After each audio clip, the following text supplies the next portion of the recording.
Platinum against US dollar this week has dropped in value, where the price formed a bearish breakout below 962.00 with this bearish candle on Tuesday. The price continued to fall even more down, confirming this bearish breakout as valid one with the next candle. After that, the price returned all the way back down. We can see I reached almost this demand zone, but on a Friday the price returned back up slightly to this supply zone. Weekly time frame shows that currently we have price forming this bearish breakout with a large wick, but with a small body below 962.00.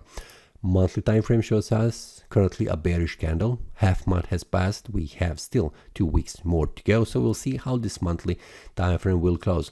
The first support level is this one here, 935.41. The next one for the price, and below that it is around this area here.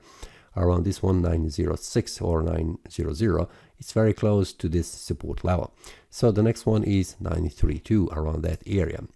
937 is the much better clean information, and we'll see that on the daily time frame, which is the next target. So 937.55 is the next support level that needs to hold. If it doesn't hold, we can see where the price tends to move, and that is the next one, 911.78, which was very important level on the weekly and the monthly time frame.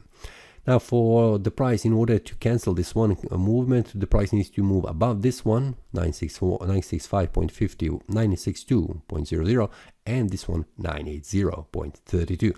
These are very important resistance levels for the price currently in order to move to the upper side. But for now, I am expecting that the price will drop down even more, around 97.55 on the daily and the weekly time frame, and after that we will see what happens around this support level.